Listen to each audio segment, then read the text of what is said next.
I try to keep my intros nice and short, so if you end up liking the video, drop a like, drop a sub. That would be fantastic and extremely helpful.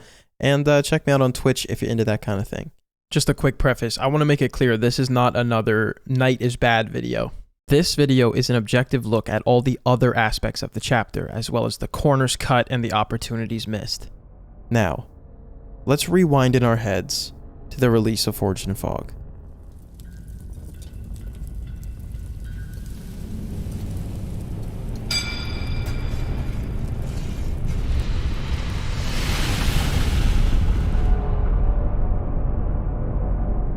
When this teaser released, I vividly remember going onto social media and seeing people complaining about the text face, and at first I thought they were being ridiculous.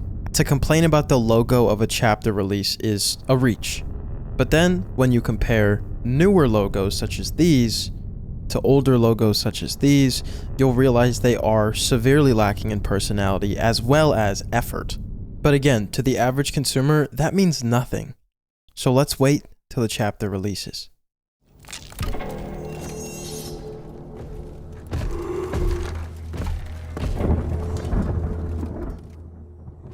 With the release of one of the most polished trailers to date for Dead by Daylight, all ideas of this chapter feeling rushed were out the window.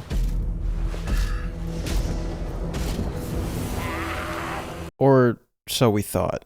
Day 1 players were excited for that castle map that the devs hinted at months prior, but obviously on release day we didn't get a castle map, we got castle exit gates, and the rest of the map was a red oversaturated nightmare. On release day there was a bug that was causing 36 pallets to spawn when only 20 were supposed to spawn, so instead of getting a cool indoor map that's castle themed, we got Gideon Meat Plant 2.0 with 36 pallets. And no big deal, right? They'll just fix it instantly? No. Yeah, the pallet bug would be fixed rather quickly, but a year later when the map finally gets a rework, they somehow made it worse. Funny enough, it's really impressive that they somehow made a map that killers and survivors hate. The color grading was so tasteless and bad that it probably could kill an Amish boy from the 1400s if he even looked at it. As we know today, the map would end up getting reworked, but that's not a good thing. Behavior has essentially had to rework every single map they've released in the last couple years. Maps like Toba's and Nostromo don't really count yet because they haven't been out long enough to be a priority for a rework. Because when everything in your game is broken, you have to make a line for reworks. Garden of Joy also just got confirmed for a rework last week, Myers is getting a rework, Freddy's getting a rework, Coldwind just got a rework, RPD got a rework. Even Autohaven, which is widely considered in the community to be relatively neutral, needed a rework this year as well. So for gamers that are just itching to have fun, to see yet another map that they don't have fun on, that would add to the list of people that were unhappy. But who cares about the map? Who cares about the text face? Who cares if it was a failed license turned into an original chapter? What about the people that just want this chapter for new perks? It might be best if we don't talk about the perks. I'm just kidding, we'll do it, but only because they're really bad. On the killer side of things, we were given 3 perks: Face the Darkness, Nowhere to Hide, and Hubris. Would you believe that every single one of these perks was hated on release and started a community-wide discussion about balance? A hex that unlights and relights itself, and bothers all survivors the entirety of the game. A gen kick perk that was so strong it would end up being in the top 5 most used perks within a couple months. Released dead in the middle of the most unhealthy gen kick meta we had ever lived through, and a perk that rewards you for getting pallet stunned. Once again, I remember scrolling through social media and initially thinking, oh my god, people just complain about anything, and then actually reading through people's points and realizing all 3 of these perks open a door into more unhealthy territory. The idea that you should be rewarded when you do something bad, which funny enough 9 months later a little perk called Made for This would release that would push that discussion even farther. Should you be rewarded for you doing something wrong? Should you walking into a pallet stun reward you? Should you getting injured reward you? It's one of those DBD discussions that people can't seem to settle on an answer for. In the moment, people were comparing it to Enduring, saying we have plenty of pallet stun perks, but it's not the same. Enduring is preventative. It is simply making the pallet stun consequence less bad. Hubris is rewarding you. It is taking that pallet stun consequence and making someone exposed because of it. Same with made for this. You're getting injured, and you're being rewarded by being faster. I've already made a full video on the perma-injured meta, so if you want to go look at that, it's in the top right corner of the screen. I will admit, most of the discussion was about Nowhere to Hide and Hubris. However, months later, Face the Darkness would go on to become a very meta pick in a lot of slowdown builds, running killers with smaller tear radiuses or undetectable killers, and then running Thrill of the Hunt, Undying, Face the Darkness, and Deadman Switch would make it fundamentally impossible to cleanse the Hex. Stack that with a hard tunnel or maybe someone that's chronically resetting, and it's like the Hex was never there. When they finally do get their hands on it, they cleanse Undying first, make Thrill of the Hunt stronger and make totems longer to cleanse, and then they would scream and reset their cleanse progress anyways. I'd say about a couple months after release, that felt like the only build I was seeing. But luckily for survivors at the time, killers were enjoying the gen kick meta way more, especially with their new friend, Nowhere to Hide. So the killer's perks are pretty much the exact definition of unhealthy. Are Vittorio's the same? No, they're actually some of the worst perks in the game. Vittorio's release was actually probably the most hyped up part about this chapter before it actually released. But it was only cause, let's just say fan service played a huge part in that. Just because some people think he's hot. Did those people ever stop and look at the man's perks? We were given Fogwise, which is not a bad perk at all. Hit a great skill check, reveal the killer. Very simple. Also, we already have a killer version of this perk, so it's not going to be inherently problematic. However, Vittorio's other two perks are the exact definition of a really bad gimmick. Let's start with Potential Energy. Strictly because Quick Gambit I think is one of the worst design perks in this entire game, so we'll do that one next. Before this chapter actually released, Behavior had hinted multiple times that there was a survivor perk on the way that was going to help with the 3-gen meta.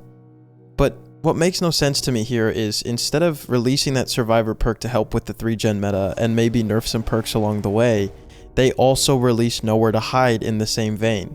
A perk that rewards you for kicking gens by showing everyone in close proximity. What I'm trying to say here very simply is survivors got something they were promised, which was something to help with gen kicks and the 3-gen meta, and it's not very good.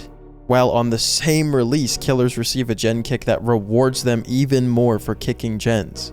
We know Behavior doesn't really play their own game, we've seen it many times, but this is almost as tone deaf as the Pinhead release, and all that legal shit they got into during the release of Pinhead. But the difference here is one was really bad for the game, and one was really bad for the company's image. Now that I've made that point clear, that Potential Energy was essentially useless because it was released with one of the strongest gen kicks at the same time, even though devs promised to help with the gen kick meta, we can actually talk about the gimmick that is Potential Energy. It was such a promising idea, and seeing it in game at first was really cool to see a unique animation tied to a perk. It's not like it's the first time it's ever happened, but it's always nice to see that they're going the extra mile and adding extra animations. But that's what a gimmick is. It's a shiny new toy that serves no actual purpose. And that's exactly what happened with Potential Energy.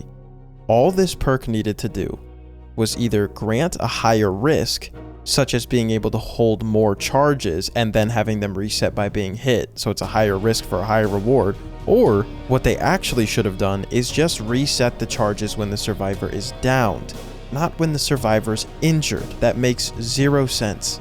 It is truly and 100% that simple. Because what happened with Potential as the months went by, besides people not using it, is the people that were using it would just use Potential, and then when the killer approached their gen, they dump Potential into that gen because they knew they were going to get hit. So do you know what happened in that scenario? Absolutely nothing. It was the same amount of gen progress they would have had without the perk, just with a fancy little animation. The perk makes zero sense that you're doing progress on one gen and going to transfer to the other, when all it takes is the killer to see you on one of the two gens, which is bound to happen in a 3-gen scenario.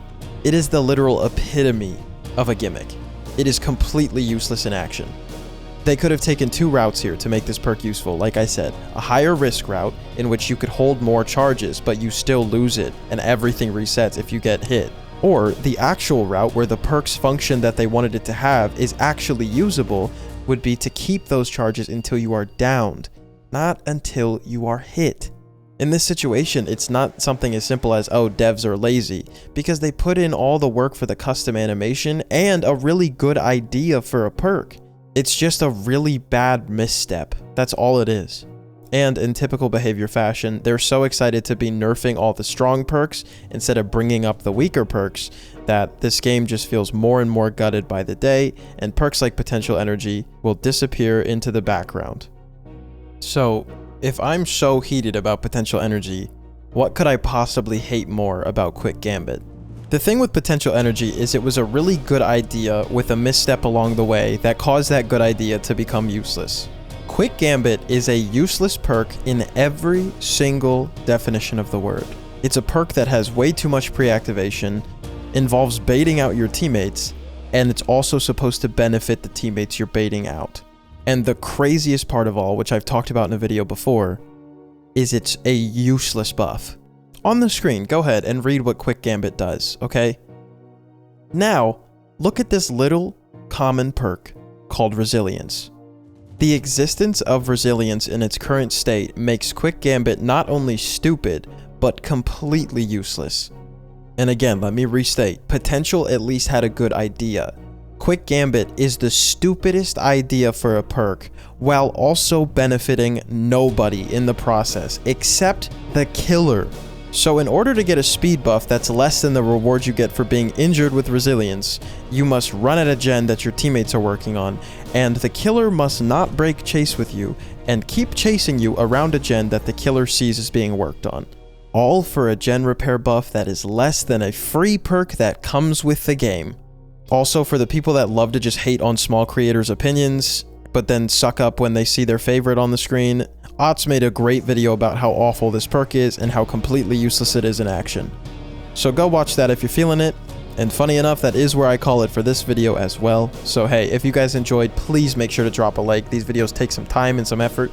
And if you've maybe been here before or you really liked this video, also drop a sub if you're feeling it. And don't forget to check me out on Twitch as well. I'll see you guys later.